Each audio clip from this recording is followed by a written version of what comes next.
Assalamualaikum warahmatullahi wabarakatuh. Alhamdulillahilladzi khalaqal insan 'allamal Qur'an 'allamahul bayan. Assalatu wassalamu ala asyrafil anbiya'i wal mursalin wa ala alihi washabbihi ajma'in, amma ba'du. Sahabat yang dimuliakan Allah Subhanahu wa ta'ala, terkhusus sahabat-sahabat perempuan, para muslimah, wanita solihah dimanapun berada. Pada kesempatan kali ini di bulan Ramadan, umat Islam tentunya ingin berlomba-lomba dalam berbuat kebaikan, dalam beribadah, untuk menjaring sebanyak-banyaknya amal di bulan Ramadan.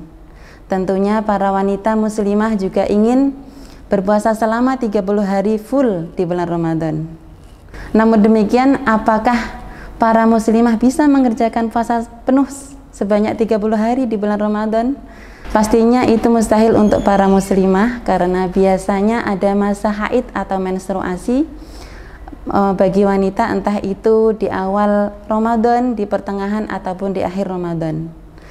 Lalu kira-kira ngapain ya untuk para wanita yang sedang mengalami haid atau menstruasi? Ibadah apa yang harus dikerjakan ketika mengalami haid? Ibadah apa kiranya untuk menambah amalan-amalan supaya kita dekat dengan Allah Subhanahu wa ta'ala? Yang pertama yaitu dengan cara memperbanyak zikir kepada Allah dengan lafaz takbir, tahmid, tahlil, haulah, la haula wala quwata illa billahil aliyil azim, seperti itu. Ataupun selalu membaca doa-doa harian ketika kita melaksanakan aktivitas kita, ya. Kalaupun kita pergi ke kantor dengan memakai sepeda ataupun kendaraan mobil gitu, kita sudah mulai berdoa, subhanalladzi sakhkhara lana hadza wa ma kunna lahu muqrinin wa inna ila rabbina lamunqalibun. Ketika kita mungkin kalau bersama anak-anak, ya, kita selalu juga berdoa ketika menjalani aktivitas kita di rumah, masuk WC, keluar WC, masuk rumah, keluar rumah, seperti itu bersama anak-anak kita ataupun dengan murid-murid kita, seperti itu. Yang selanjutnya yaitu dengan cara bersolawat kepada Nabi Muhammad SAW, yaitu bukti cinta kita kepada beliau. Kita selalu melantunkan sholawat kepada beliau yang dinyatakan dalam Al-Quran surat Al-Ahzab ayat 56. A'udzu billahi minasyaitonir rajim. Bismillahirrahmanirrahim. Innallaha wa malaikatahu yashalluna 'alan nabi. Ya ayyuhalladzina amanu shallu alaihi wa sallimu taslima, yang artinya sesungguhnya Allah dan malaikat itu selalu bersolawat kepada Nabi Muhammad SAW. Hai orang-orang yang beriman, bersolawatlah kalian kepada Nabi Muhammad dan ucapkanlah salam penghormatan kepadanya. Dalam satu riwayat juga disebutkan bahwasannya kalau kita bersolawat kepada Nabi Muhammad satu kali saja dengan mengucapkan sholawat Allahumma sholli ala Muhammad atau sallallahu ala Muhammad, sallallahu ala Muhammad, hanya satu kali kepada Nabi, Allah akan membalas dengan 10 sholawat kepada kita. Ketika kita membaca sebanyak 10 sholawat kepada Nabi, Allah akan membalas dengan 100 sholawat kepada kita. Kalau kita menambah sholawat sebanyak 100 kali, Allah akan membalas 1000 sholawat kepada kita. Ketika kita sudah membaca sholawat 1000 kali kepada Nabi Muhammad, dan Allah akan menjauhkan dari siksa api neraka, mengampuni dosa-dosa kita, dan mengabulkan apa-apa yang menjadi hajat-hajat kita. Sholawat dinyatakan dalam Al-Quran, dalam satu hadis, dan juga telah disepakati oleh para ulama bahwasannya sholawat itu pasti diterima oleh Allah. Makanya kita dianjurkan untuk selalu bersolawat kepada Nabi Muhammad SAW, yang berbunyi dalam satu syair, adimis sholata ala Muhammadin faqubuluha hatman bitaraddudin a'maluna bainal qubuli wa raddiha illa sholata ala nabi Muhammad.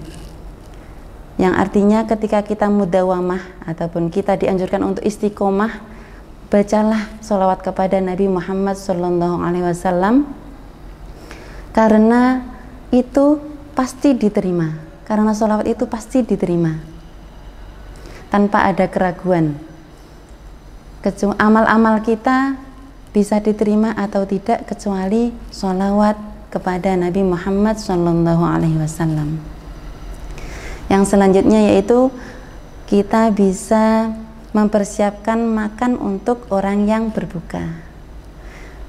Dan yang seterusnya menghadiri majelis ilmu, memperbanyak istighfar dengan mengucapkan astaghfirullahaladzim, astaghfirullahaladzim, astaghfirullahaladzim, seperti itu di setiap aktivitas kita. Di situ ada cerita ya, yang tentang Imam Ahmad Ibnu Hanbal yang satu hari itu perasaannya ingin ke negara Irak Basrah.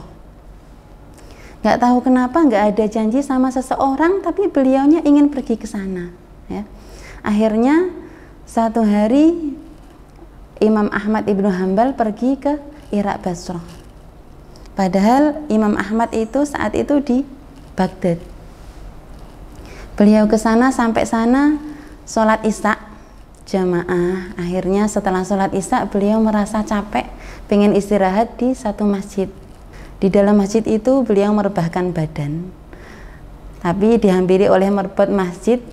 Akhirnya sambil berteriak, ya syekh, seperti itu. Kalau di sana syekh itu biasanya untuk orang yang berilmu, tapi ini kayaknya untuk merbot memanggil syekh itu orang tua ya, memaknanya orang tua. Hei orang tua, jangan tidur di situ. Akhirnya didorong-dorong sampai keluar, nggak boleh tidur di sana di masjid. Sampai keluar teras, Imam Ahmad merasa masih capek, akhirnya tetap berkeinginan untuk beristirahat di teras masjid, serambi masjid. Akhirnya itu diketahui oleh merbot masjid tersebut, menghampiri lagi. Akhirnya didorong lagi Imam Ahmad sampai di depan masjid ya. Akhirnya kejadian itu dilihat oleh tukang roti ya. Di situ tukang roti punya kedai kecil berikut rumah untuk membuat adonan roti. Akhirnya dipanggilnya, hei bapak tua, kemari ya. Bapak tua bisa beristirahat di rumah saya, silahkan.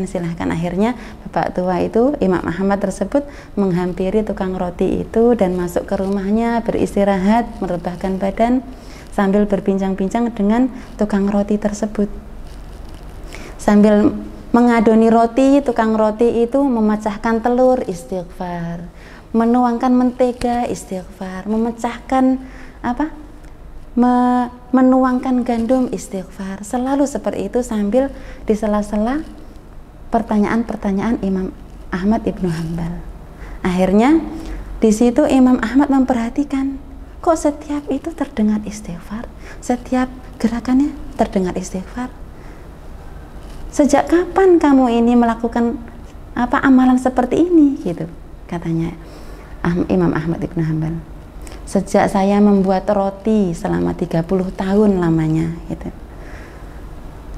Terus kenapa, apa yang kamu inginkan dengan istighfarmu itu, yaitu tukang roti, seperti itu. Saya melakukan ini, apa yang menjadi hajat-hajatku pasti dikabulkan oleh Allah, kecuali satu yang belum terkabul, yaitu bertemu dengan Imam Ahmad Ibnu Hanbal, seperti itu. Akhirnya Imam Ahmad merangkul sang tukang roti dengan erat sambil berkata, dengan istighfarmu membawaku Imam Ahmad Ibnu Hanbal bertemu denganmu, seperti itu. Akhirnya Masya Allah, dengan sangat haru sekali ya, itu bisa diamalkan untuk wanita-wanita yang sedang haid, bisa mengamalkan istighfar. Apa-apa yang menjadi hajatnya akan terpenuhi ya. Yang selanjutnya yaitu memperbanyak doa. Doa itu yang berbunyi, Allahumma innaka afuwun karim tuhibbul afwa fa'fu anna ya karim, atau fa'fu anni ya karim. Ya Allah, Engkau Maha Pengampun dan Engkau menyukai orang-orang yang memohon ampun, maka ampunilah aku. Seperti itu terus selalu dilantunkan untuk orang-orang yang atau wanita yang haid, ya. Terserah kita mau memilih sholawat, istighfar, Allahumma innaka afuwun karim tuhibbul afwa fa'fu anna ya karim.